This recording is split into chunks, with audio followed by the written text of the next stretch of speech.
तो बच्चों आज हम लोग पुनः बात करेंगे जो मोस्ट वीवीआई चैप्टर्स हैं। ऐसे तो सारे चैप्टर्स से वीवीआई है। Ideas that have help Mankind, idea जो है मानव जाति को बहुत ज़्यादा मदद किया, जिसे बच्चों बर्ट्रैंड रसल ने लिखा है। हम पहले ही बता दूं, सिर्फ एग्ज़ाम बेसिस पे आज क्लास होगी, एक्स्ट्रा कोई बातें नहीं होगा, डिटेल्स चैप्टर की बात नहीं होगी। एग्ज़ाम्स दे लीजिए, उसके बाद तो मस्ती ही मस्ती करना आप लोगों को बच्चों। इसी लेकर के जितने भी मैं आज भी बात बताऊंगा इन्हें आपको बारीकी से अच्छे से ध्यान से सुनना है। चलिए बात करते हैं।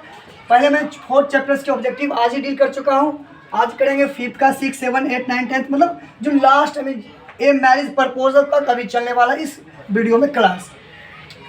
तो बच्चों ideas that have helped Mankind, objective पूछेगा किसने लिखा है, तो बच्चों जवाब देना है बर्ट्रैंड रसल ने इन्हें लिखा है। आपको पूछेगा कि आइडियाज दैट हैव हेल्प्ड जो है मैनकाइंड ये क्या है, तो बच्चों याद रखना एक ऐसे है, आई मीन ये ऐसे है, आई मीन ऐसे, तो ESSAY। जैसे कल आपको 8 मार्क्स का ऐसे भी पूछने वाला, ध्यान देना है। ये ऐसे है जो फर्स्ट चैप्टर में आपको आई मीन फर्स्ट में आएगा 1 नंबर में ऐसे लिखने का।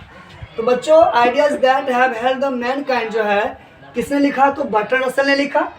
इनका जन्म देखिए बच्चों 1872 में हुई एंड डेथ हो गया 1970 में। अब आपसे पूछेगा कि बर्ट्रैंड रसल जी को नोबेल प्राइज़ कब मिला, तो बच्चों इनको नोबेल प्राइज़ 1950 में मिला है।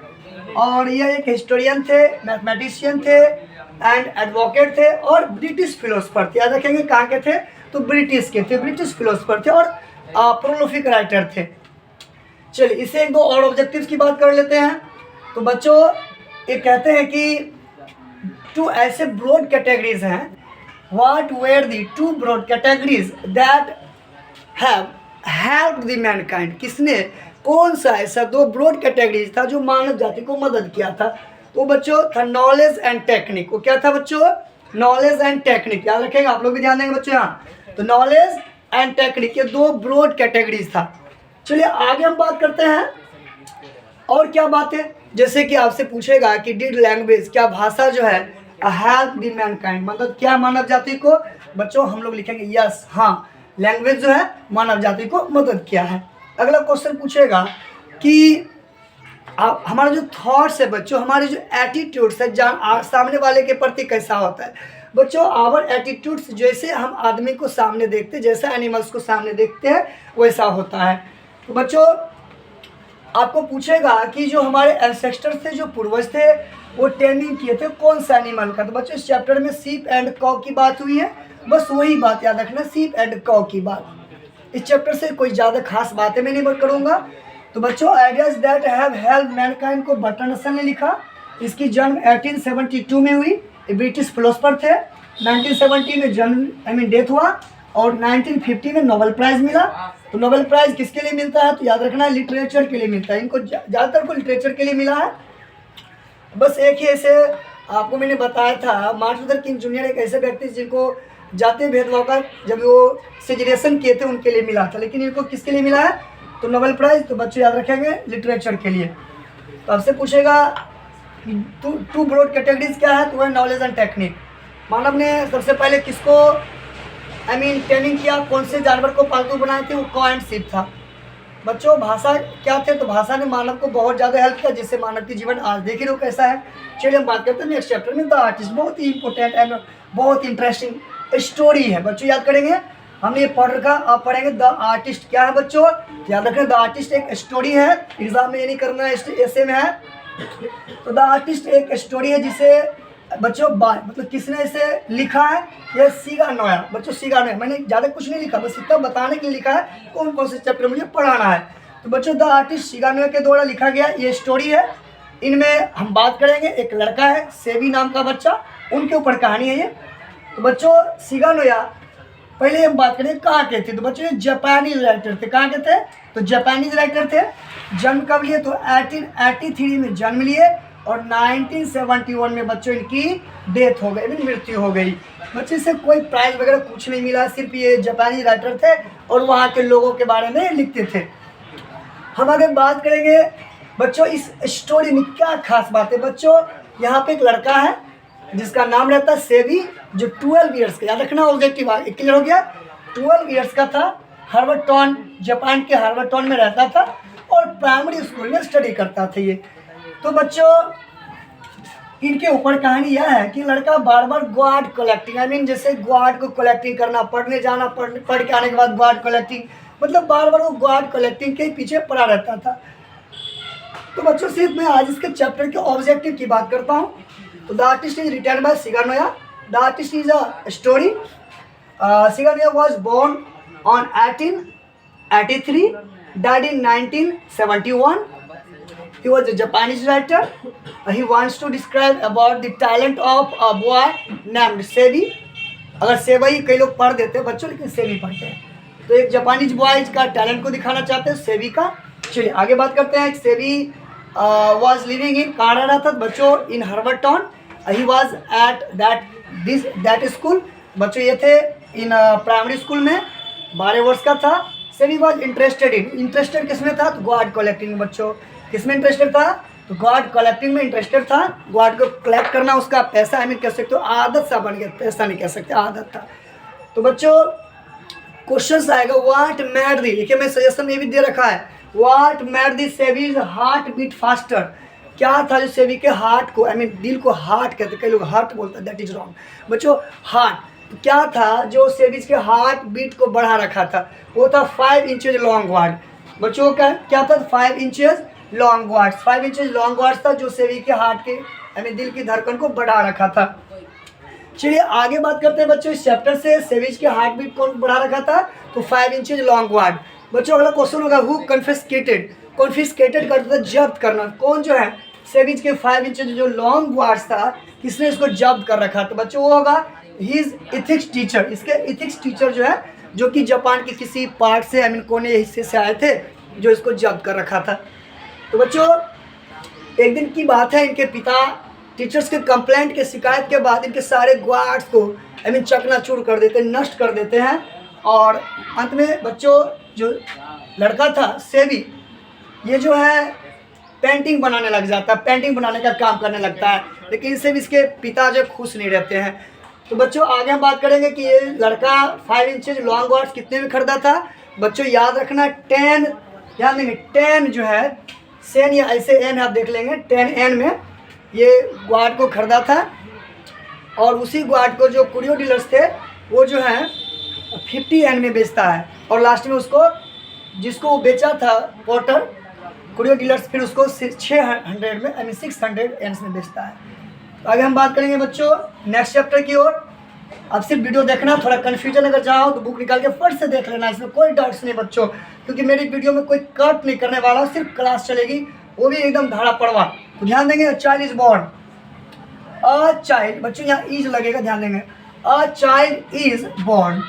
तो बच्चों अ चाइल्ड इज, एक बच्चे का जन्म जो है ये ऐसे है, याद रखेंगे। ये क्या ऐसे, बार बार मैं बता रहा हूँ, ये ऐसे है जिसे जो कि जर्मन ग्रीड के द्वारा लिखा गया। बच्चों जर्मन ग्रीड जिनका जन्म 1939 में हुआ है। बच्चों 1939 में हुआ है। फेमिनिस्ट राइटर थी बच्चों, याद रखना फेमिनिस्ट राइटर थी, एक ऑस्ट्रेलियन थी, याद रखना कहाँ की थी? ऑस्ट्रेलियन थी, फेमिनिस्ट राइटर थी। बच्चों ये महिला के ऊपर कहानी लिखती है, आई मीन ऐसे लिखती है।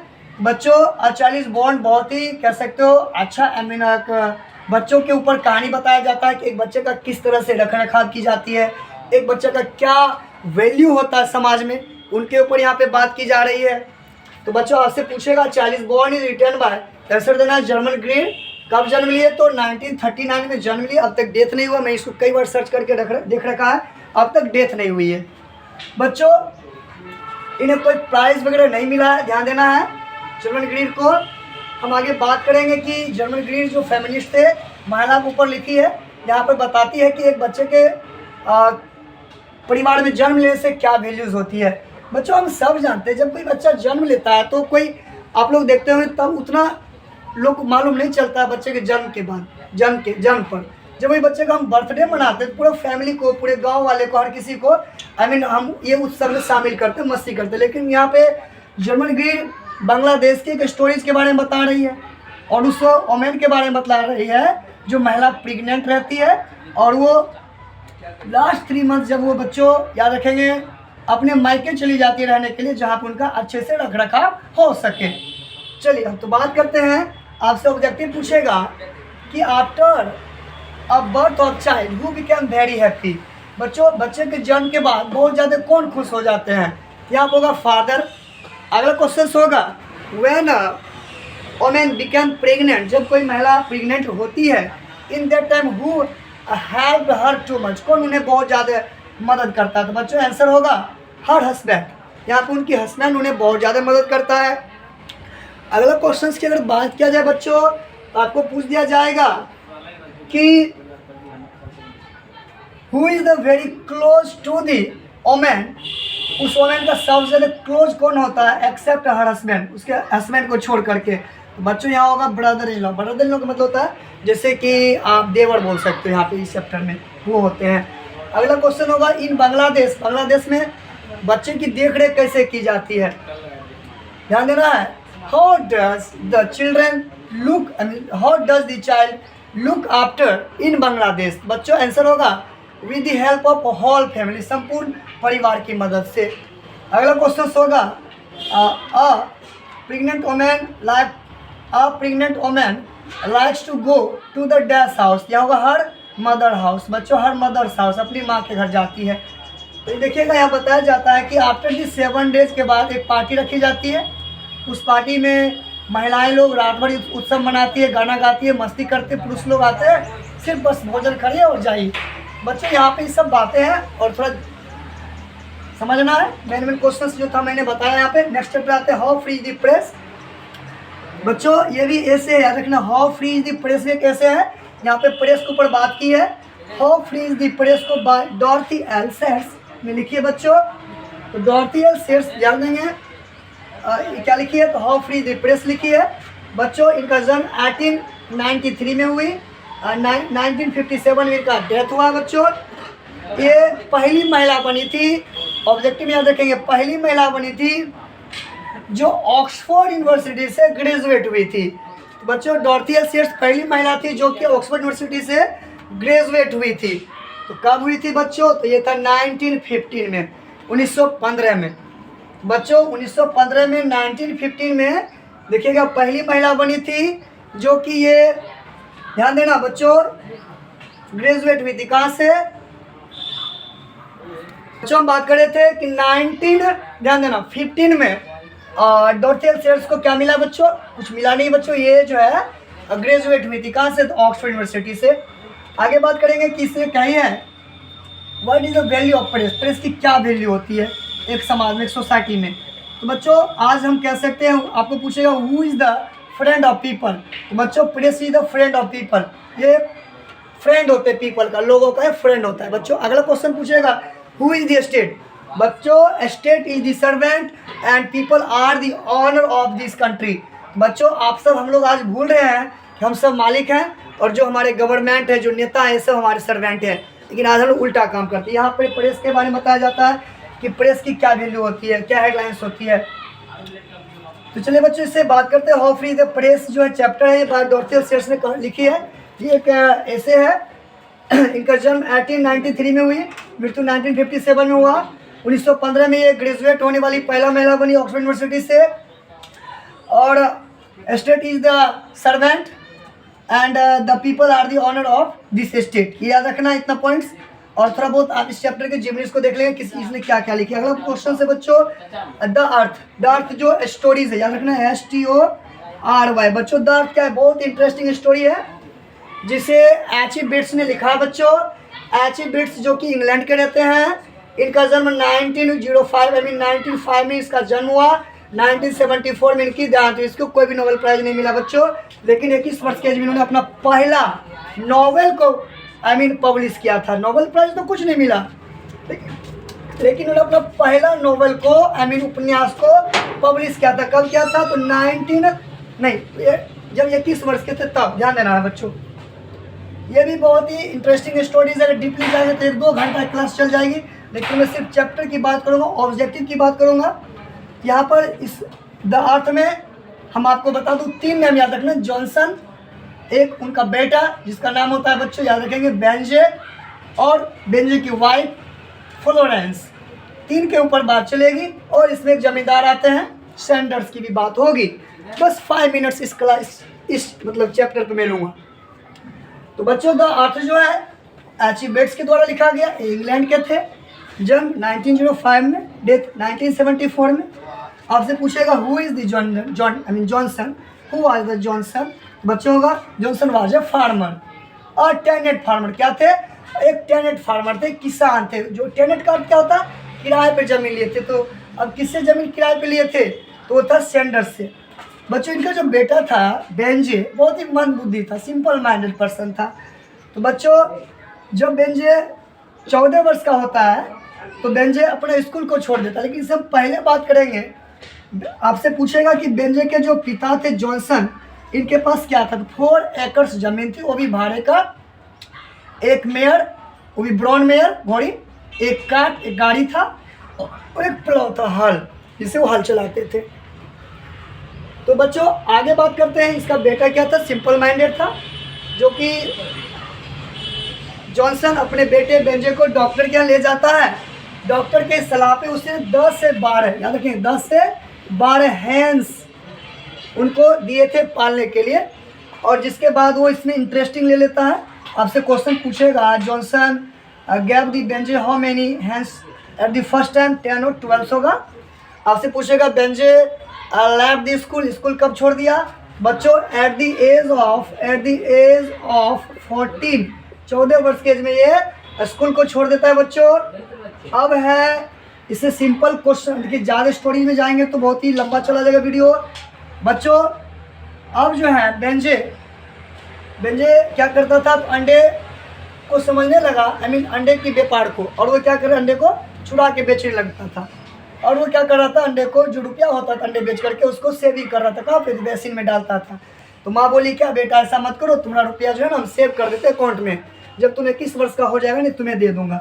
बच्चों ऑब्जेक्टिव की बात करेंगे, जब बेंजे 21 वर्ष का होता है, इसके पासबुक में अकाउंट में कितना रुपया था? 230 पाउंड से ज़्यादा था, जो इसके पिता इतना रुपया कभी अपनी लाइफ में ही नहीं कमाए थे।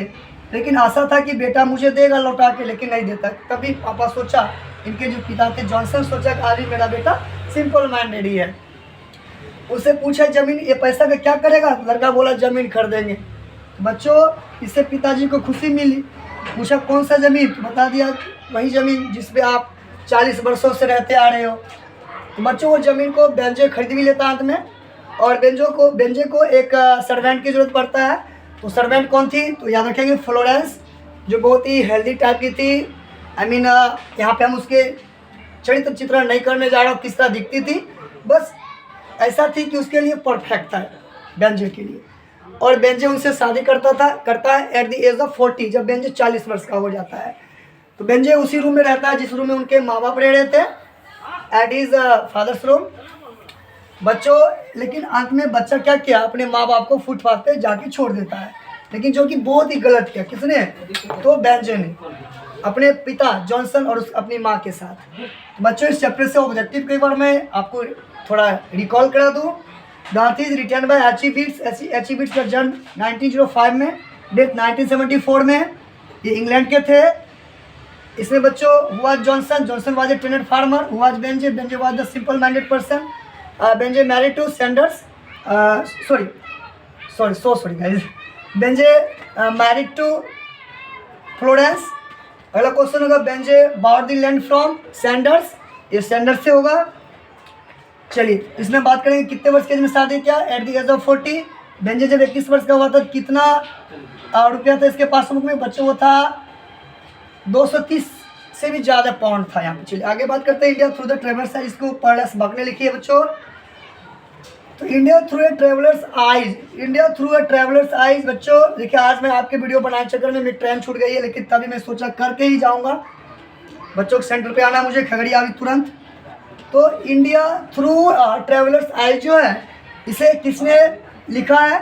बच्चों India through a travellers eyes, जो कि ऐसे याद रखना क्या है बच्चों? ऐसे शॉर्ट में खींचूंगा इसको। पॉल एस बक ने लिखी, पॉल एस बक, ध्यान देना, जो कि जन्म से अमेरिकन थी, लेकिन पली बड़ी कहाँ? चाइना में जाकर चाइना में रहने लगे। इनके जो पेरेंट्स थे वो मिशनरी थे, धर्म प्रचारक थे, धर्म का प्रचार प्रसार करते थे।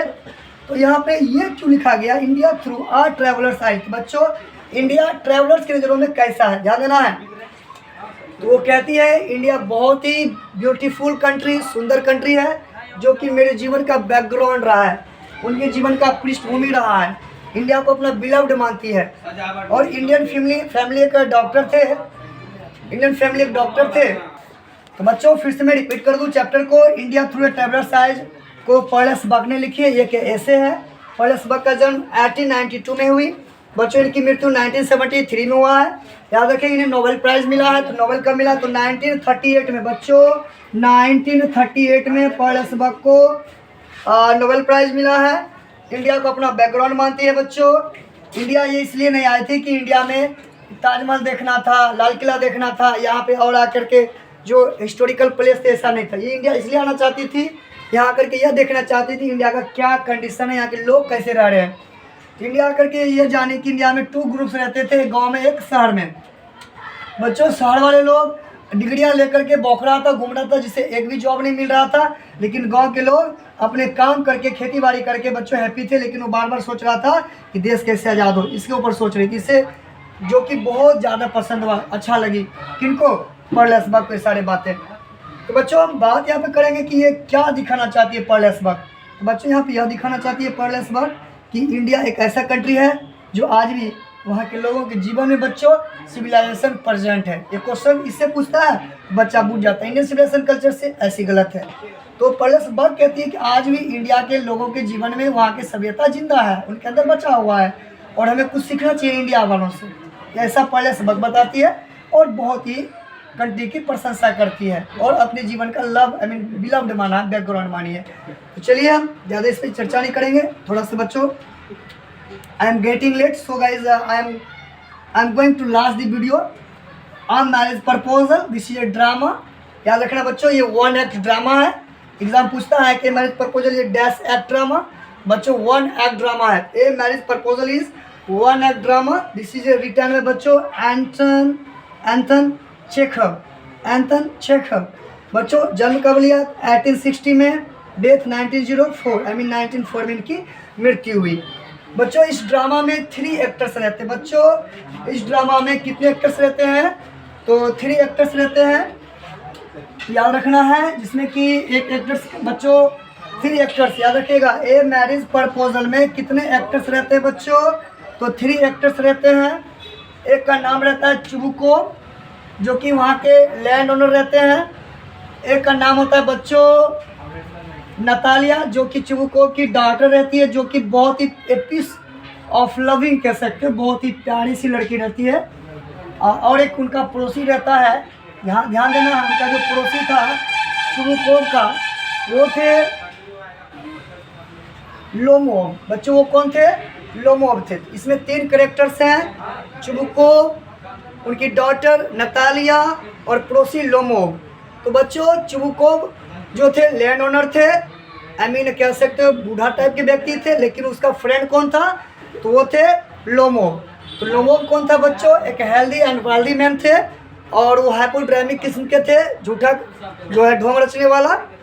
और जो कि चैप्टर का नाम ही है बच्चों ए मैरिज प्रपोजल, जिनमें वो नतालिया से शादी करने के लिए चुबुकोव के घर आता है प्रपोज करने के लिए। लेकिन बातें बहुत ज़्यादा उलझ जाती है। बहुत इंटरेस्टिंग ड्रामा है बच्चों।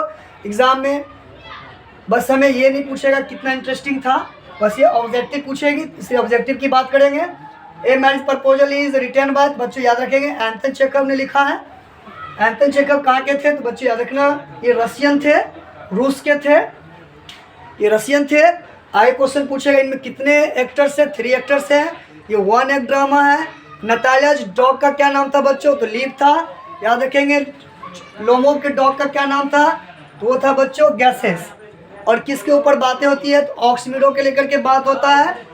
और यहाँ पे किसका जो हार्ट बीट बढ़ जाता तो वो था ये लोमोव का। और अंत में बच्चों दोनों का शादी भी होता है। बहुत ही कैसे दे मज़ेदार था बच्चों, इतना याद रखना। That will be enough for your life this video guys. अगर वीडियो अच्छा लगा हो जरूर थोड़ा सा हेल्प करेंगे, इससे आपको कुछ परेशानी नहीं होगी। वीडियो को सब्सक्राइब एंड लाइक जरूर करेंगे बच्चों। फिर मिलते हैं एग्जाम के बाद बहुत ही स्पोकन वीडियो के साथ, एनर्जी के साथ। Thank you guys, best of luck.